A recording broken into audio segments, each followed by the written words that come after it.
আমার আপন মায়ের সাথে আমি যেভাবে কাজ করলাম জঙ্গলে নিয়ে। মা বলল, বাবা তোমার মেশিন আমার গুহায় এত জোরে জোরে দিও না, আস্তে আস্তে দেও, ব্যথা পাচ্ছি। হ্যালো বন্ধুরা, আমি তোমাদের নূপুর আপু। আজকের গল্পটি সম্পূর্ণ শুনলে আপনাদের মেশিন দিয়ে টপটপ করে পানি চলে আসবে, তাই হাতের কাজ করার আগে হাতের কাছে টিস্যু রাখুন। আমার প্রতিদিন গোসল করার অভ্যাস ছিল এবং আমাদের বাড়িতে একটি মাত্র বাথরুম ছিল, যা বাইরে ছিল। বাথরুমে যেতে আমি সবসময় মনে করতাম কেউ আমাকে নজর রাখছে। বাড়িতে শুধু আমি এবং আমার ছেলে থাকতাম, তাই বাইরের কেউ আসতে পারে না। প্রথমে মনে হলো হ্যালুসিনেশন হচ্ছে, কিন্তু পরে বুঝলাম কিছু একটা ঠিক নেই। আমার ছোট ছেলেকে সন্দেহ করতে পারছিলাম না, তবে শেষ পর্যন্ত তাকে নিয়ে সন্দেহ দেখা দিল। একদিন সুযোগ পেয়ে তার ফোন চেক করলাম এবং সেখানে যা দেখলাম তাতে আমি স্তম্ভিত হয়ে গেলাম। আমার ছেলে যখন ছোট ছিল, সময়ের সাথে সে বড় হল এবং নিজে থেকেই স্বাধীন হতে চেয়েছিল। আমার স্বামী বাড়ির কোণে ছোট একটি বাথরুম বানিয়েছিলেন, যা পরে আমাদের কাজে লাগল। যেহেতু বাইরে যেতে অস্বস্তি লাগত, আমি প্রতিদিন গোসল করতাম। স্বামীর মৃত্যুর পর একদিন গোসলের সময় মনে হলো কেউ বাথরুমে উকি দিচ্ছে। চারপাশে তাকিয়ে কাউকে দেখতে পেলাম না। পরের দিনও একই ঘটনার পুনরাবৃত্তি ঘটায়। আমি খুব উদ্বিগ্ন হলাম। আমার ছেলে তামিম তখন ছোট ছিল, তাই তাকে বলতে পারিনি। সে খুব মিষ্টি ছিল, কিন্তু কাজকর্মে আগ্রহী ছিল না। কয়েকদিন পরে তামিম নিজেই এসে বলল, আম্মু সব ঠিক হবে, চিন্তা করো না। আমি তাকে বুঝিয়ে বললাম, বাড়ির মেরামতের জন্য অনেক খরচ আছে, কিন্তু এই ঘর আমাদের নিজস্ব। তামিম বলল, আম্মু, আমার বিয়ে দিয়ে মেয়ের পরিবারের থেকে কিছু টাকা চেয়ে নিলে কেমন হয়? আমি তাকে কঠোরভাবে বললাম, এটা সঠিক উপায় নয়। কারো মেয়ে টাকা এনে দিলে তুমি কি সত্যিই সুখী হবে? আমি তোমাকে এমনভাবে বড় করিনি। তারপর একদিন এক মহিলা এলেন, যিনি তামিমকে প্রথম কোলে নিয়েছিলেন ছোটবেলায়। তিনি বললেন, তোমার ছেলে তামিম ভালো বন্ধুদের সাথে মিশছে না, তাকে কিছু বোঝাও। তুমি জানো তার বন্ধু কি করেছে? তোমার অবাক লাগবে। আমার ধারণা তোমার ছেলেও একই কাজ করেছে। সে বলল, আমি অনেক আগেই বুঝেছিলাম। আমি বললাম, নিশ্চয় মিথ্যে বলছে। সে বলল, না, সত্যি কথা। সারা পাড়া জানে। ঈশ্বরকে ধন্যবাদ, এখনও তোমার ছেলের নাম ওঠেনি। আমি বললাম, আমার ছেলে এটা করতে পারে না। সে বলল, আমি জানি সে ভালো ছেলে, কিন্তু যখন এমন খারাপ মানুষের সাথে মিশবে, তখন তো কিছু না কিছু হবে। বড়লোকেরা আইনের হাত থেকে বাঁচতে পারে, কিন্তু আমরা গরিবরা? তোমার ছেলে এমন কথা বলছে কেন? কোথা থেকে এসব শিখছে? এই চিন্তায় আমি একদমই শান্তি পাচ্ছি না। একদিন ভোরে গোসল করতে গিয়ে মনে হলো কেউ আমাকে দেখছে। চোখ বন্ধ করে থাকতে পারলাম না। আজ বাথরুমে কারো নিঃশ্বাসের আওয়াজ শুনে আমি আতঙ্কিত হলাম। বাইরে বেরিয়ে দেখি আমার ছেলের সামনে দাঁড়িয়ে আছে, যেন কোথাও থেকে পালিয়ে এসেছে। সে বলল, আম্মু তোমাকে চিন্তিত দেখাচ্ছে। আমি বললাম, তুমি বেশি চিন্তিত মনে হচ্ছে। সে বলল, না, তেমন কিছু না। কি হয়েছে বলো? আমি জিজ্ঞেস করলাম, তুমি কি কাউকে যেতে দেখেছ? সে অবাক হয়ে বলল, এর মানে কি? ঘরে কেউ এসেছে। আমার গল্পগুলো তোমরা শুনো, কিন্তু সাবস্ক্রাইব করো না। দয়া করে গল্পগুলো ভালো লাগলে চ্যানেলটি সাবস্ক্রাইব করো। বাড়িতে কেউ ঢুকে কি করল? আমি বললাম, এখানে কেউ ছিল, কিন্তু পুরোটা বলিনি।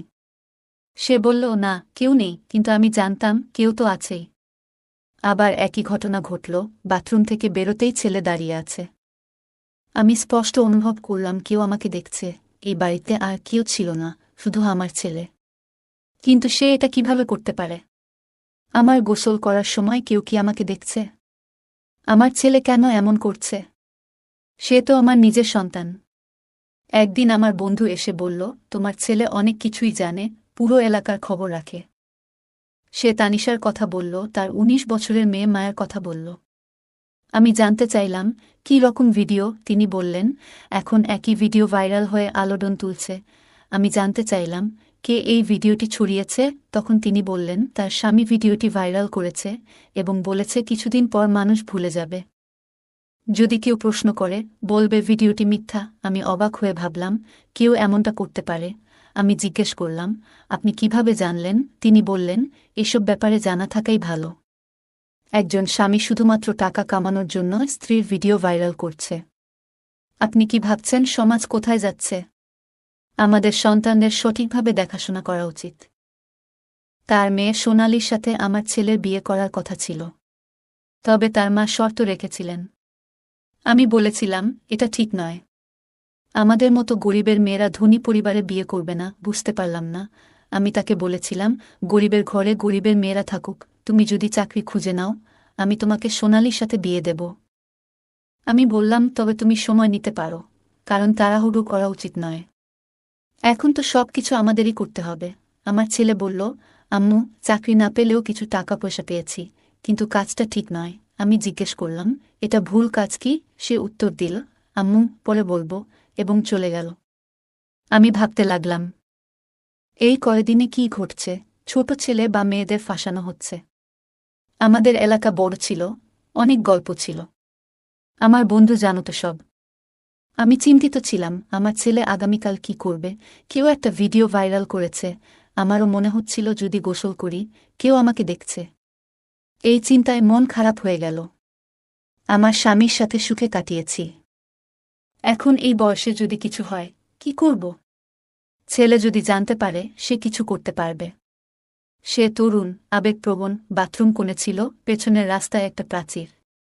বড় স্কাইলাইট ছিল, কিছু লাগানো ছিল না, খুব উঁচু ছিল। আমরা কাপড় বা জাল লাগাইনি, কিন্তু এখন দুশ্চিন্তা হচ্ছে। স্নানের আগে স্কার্ফ দিয়ে ঢেকে দিলাম, যাতে কেউ দেখতে না পায়। রাস্তাটি উঁচু ছিল, আমাদের বাড়ি নিচে। আমি সবসময় ভাবতাম, এত কাজ করার পরেও একজন বয়স্ক মহিলা হিসেবে আমাকে কেন লক্ষ্য করা হচ্ছে। আমি তখনও 40 পেরোইনি। আমার ছেলে ছোট ছিল, আর আমি তার বিয়ে নিয়ে ভাবছিলাম।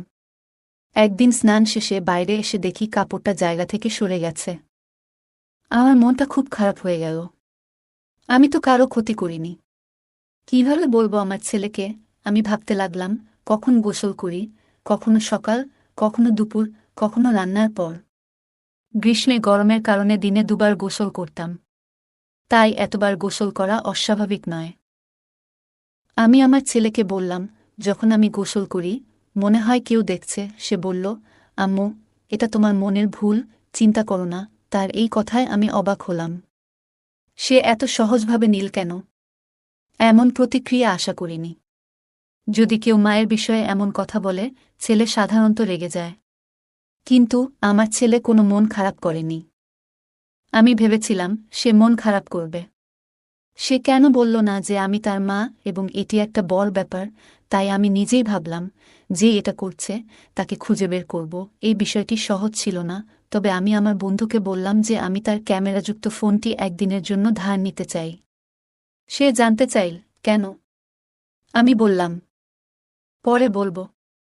আসলে আমি ফোনটি বাথরুমে রাখতে চেয়েছিলাম, যাতে বাইরে থেকে কেউ দেখছে কিনা তা ধরা যায়।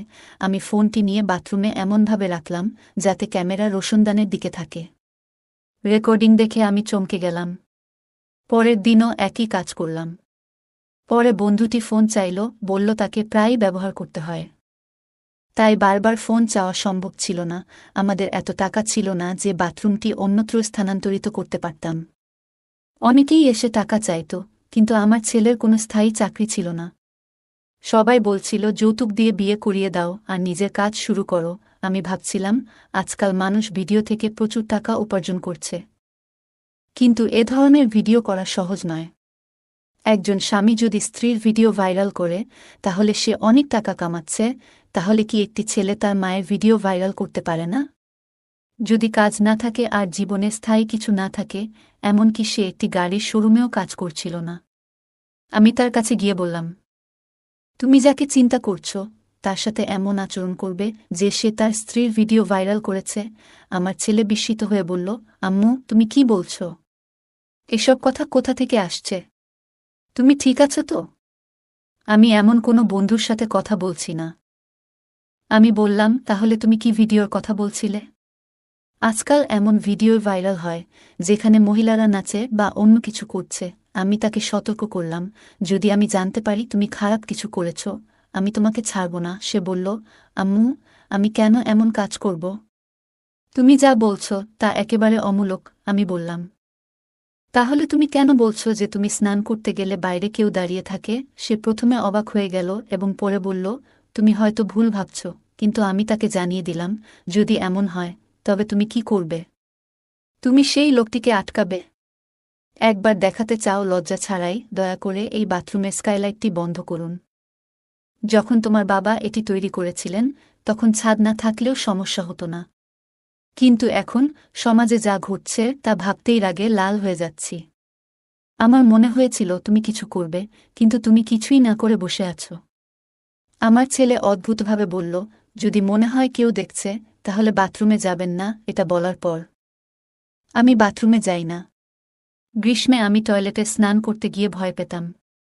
পরিষ্কার পরিচ্ছন্ন থাকতে অভ্যস্ত ছিলাম, কিন্তু এখন এসব নিয়ে ভাবতে থাকি। আমার ছেলের উপর নজর রাখা দরকার, কারণ এই বাড়িতে কেউ আসে না এবং হঠাৎ সে এমন অদ্ভুত আচরণ করতে শুরু করেছে। আগে ছোটখাটো বিষয়েও সে এত রেগে যেত যে মারামারি করতে রাজি থাকত, কিন্তু এখন একেবারে স্বাভাবিক।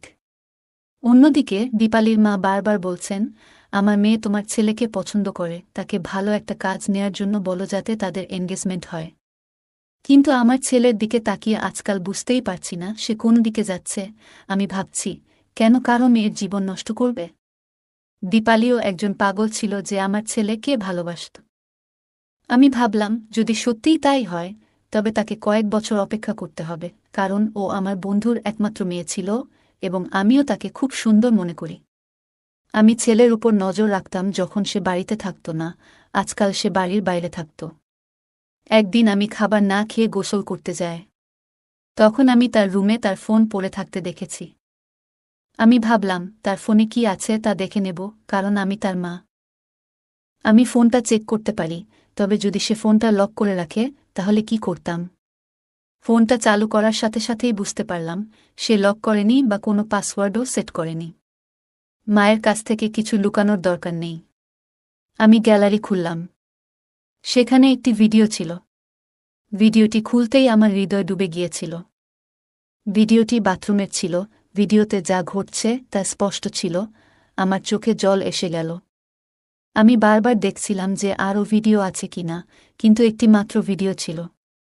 হঠাৎ কেউ আমার কাঁধে হাত রাখল। ভয়ে আমি পিছনে তাকালাম এবং দেখলাম আমার ছেলে দাঁড়িয়ে আছে। তার মুখেও ভয় ছিল, আমার চোখেও। আমি তাকে জিজ্ঞাসা করলাম এবং অবাক হয়ে তাকিয়ে রইলাম। কাঁদতে কাঁদতে বললাম, তুমি এসব কখন করলে আর কেন করলে? সে কাঁদতে কাঁদতে বলল, যেদিন তুমি আমাকে বলেছিলে আমি সেদিনই করেছি। তুমি বলেছিলে কেউ তোমাকে লুকিয়ে দেখছে। আমি ভেবেছিলাম তুমি রেগে গেলে চিন্তিত ও ভয় পেয়ে যাবে, তাই কিছু বলিনি। ঠিক করেছিলাম যে এসব করছে তাকেই ধরব। আমার ছেলে বলল, আগে রোশনদানে একটা ছোট ক্যামেরা লাগানো ছিল, তোমাকে দেখা যাচ্ছিল না। পরে বুঝতে পারলাম আমাদের এলাকার ছেলেই এসব করছে। আওয়াজ শুনলে একই রাস্তায় দাঁড়িয়ে যেত। পানি পরে বুঝতে পারত কেউ ভেতরে ঢুকেছে। তার নাম ও ঠিকানা খুঁজে বের করে তাকে শাস্তি দিয়েছি। বন্ধু বলল, এসব করে কিছু হবে না। হয়তো তোর মায়ের ভিডিও বানিয়েছে। আমি তার সাথে কথা বলছিলাম এবং তিনি বলছিলেন, আজকাল কিছু লোকের সাথে কথা বলেছি এবং জানি আপনি যদি তাকে ধরতে চান তাহলে হাতে নাতে ধরতে হবে।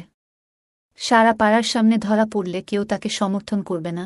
তিনি আরও বললেন, আমি আপনার চেয়ে বেশি রাগান্বিত, কিন্তু আমাদের ধৈর্য ধরতে হবে। এই ধরনের লোকদের ধরা সহজ নয়।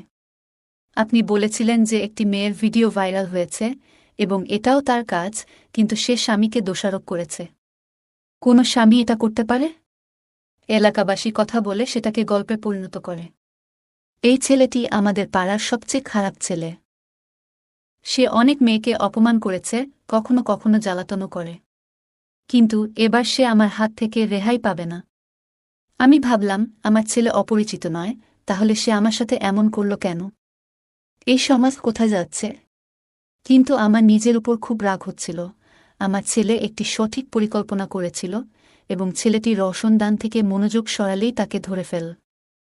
সে চতুর ছিল, কিন্তু এলাকার লোকজনও তাকে দেখেছিল এবং তাকে আটকানোর জন্য যথেষ্ট ছিল। সবাই মিলে তাকে ধরেছিল, পুলিশ মোবাইল ইত্যাদি নিয়ে গিয়েছিল। পুলিশ আরও জানিয়েছে অনেক মেয়ের ভিডিও করা হয়েছে এবং এ নিয়ে অনেক মামলা হচ্ছে। আমরা বাথরুমটা বন্ধ করে দিয়েছিলাম। আমার ছেলের বিয়ে চলছে দীপালির সাথে এবং তারা এখন বিয়ে করতে যাচ্ছে।